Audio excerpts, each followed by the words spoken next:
우리는 친밀하다고 생각하는 사람에게 나의 비밀을 털어놓곤 하는데요. 심리학의 관점에서 보더라도 비밀을 지킨다는 것은 결코 쉬운 일이 아니라고 말합니다. 오늘 한글 사람 속은에서는 우리가 비밀을 지키기 어려운 이유에 대해 알아보고 비밀을 자꾸만 공유하고 싶은 심리에 대해 이야기 나눠보도록 하겠습니다. 명지대학교 교육대학원 임지숙 교수와 함께합니다. 어서 오세요. 네, 안녕하세요. 네, 안녕하십니까. 자, 우리가 살다 보면 이건 우리끼리만 아는 거다. 혹은 너만 알고 있어. 이렇게 얘기하면서 비밀을 공유하는 경우가 있는데 하지만 결국에 보면 다 새잖아요. 네. 네, 맞습니다. 이렇게 비밀을 지키는 것은 말처럼 쉬운 일이 아닌 것 같은데 이런 심리를 어떻게 설명할 수 있을까요?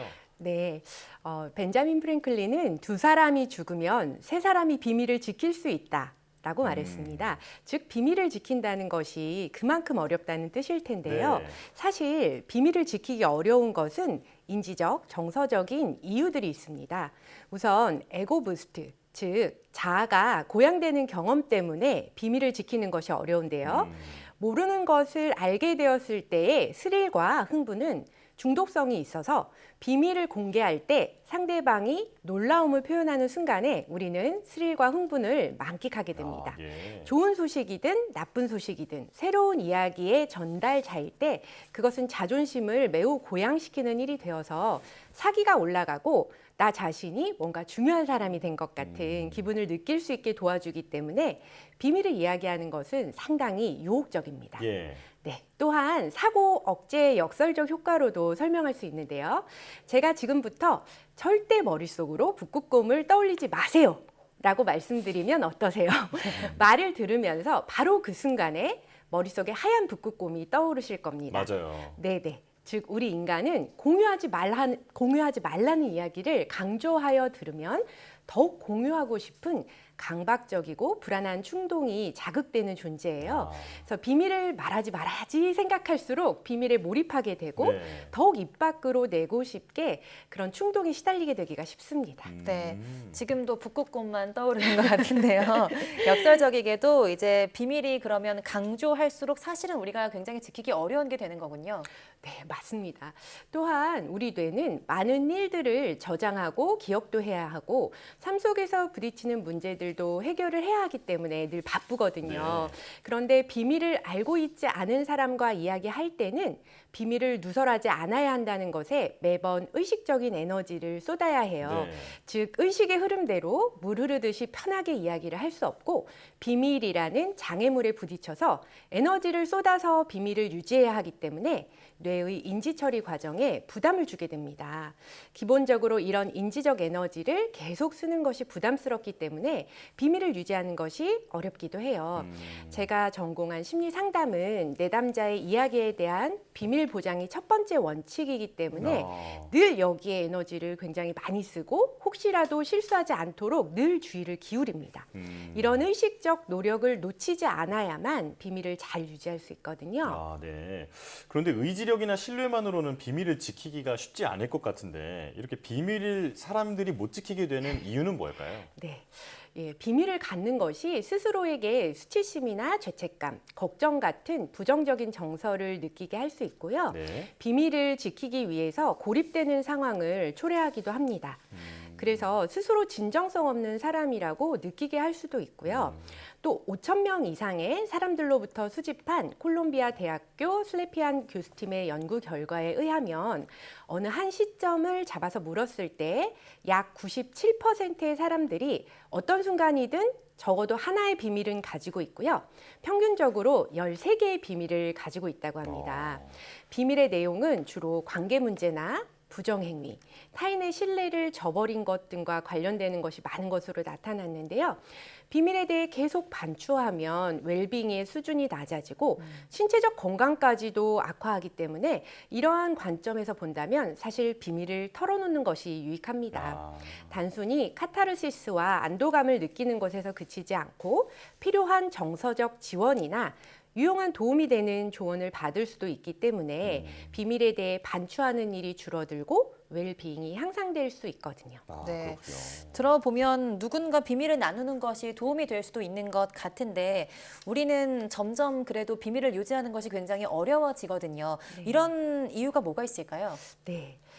이 누군가하고 비밀을 공유한다는 건 그만큼 비밀을 나누는 것이 친밀한 관계를 유지하는데 도움이 될 것이라고 느끼고 또 비밀을 공유하는 것이 신뢰의 증거라고 여기기 때문이기도 합니다. 네. 즉 서로가 공유하는 비밀이 존재할 때 더 공고하고 깊이 있는 관계도 가능하다고 여기는 겁니다.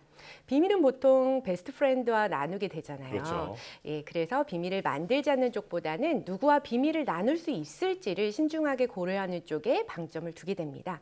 사실 SNS가 발달하기 전에는 기차에서 만난 이방인 현상이라는 것도 비밀을 나누는 하나의 좋은 방법이 되기도 했습니다.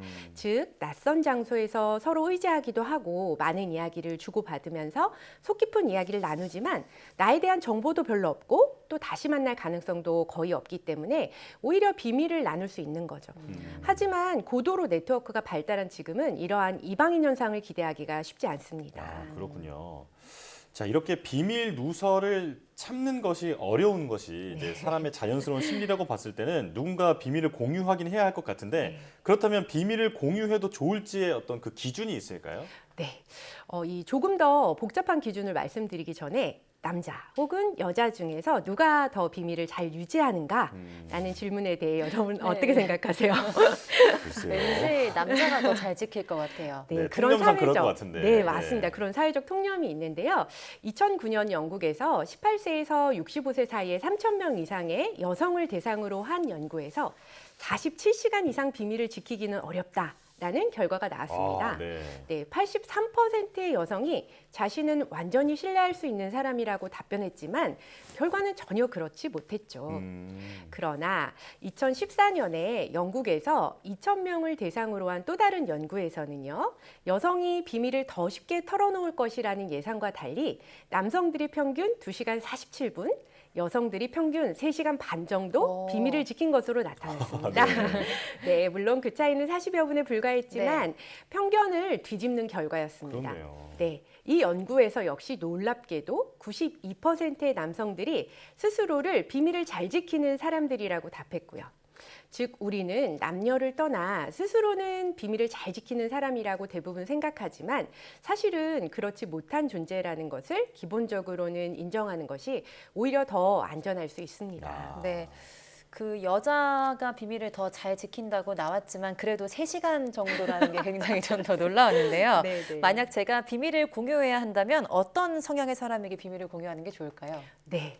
오늘 이야기 드린 것을 생각을 해보면 사람이 비밀을 지키기 어려운 존재인 것은 부인할 수 없는 사실인 것 같습니다.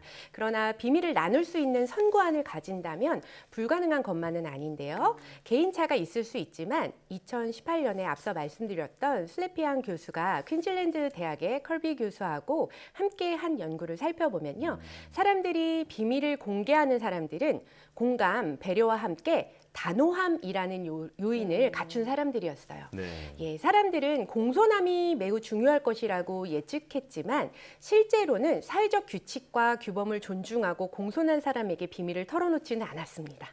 아무래도 규범 준수를 하는 이들에게 나의 비밀은 부정적으로 비춰질 가능성이 높을 수 있으리라 생각할 수 있으니까요.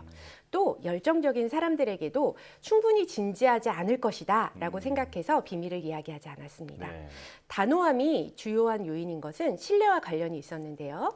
단호한 사람들은 장애물에 직면해도 실제 도움을 주는 행동을 할 것이라고 신뢰감을 주는 그런 사람들이었고요. 즉 공감과 배려뿐만 아니라 단호함을 갖추었다고 생각하는 주변 분들과 비밀을 공유하시는 것이 그래도 좀 더 믿을 만한 선택이 되실 수 있을 겁니다. 네. 과연 나는 공감과 배려 그리고 단호함을 갖춘 사람이었나 이런 생각이 좀 드는 오늘 말이었습니다. 지금 여기까지 듣겠습니다. 임지숙 상담심리사와 함께했습니다. 오늘 말씀 고맙습니다. 네, 감사합니다.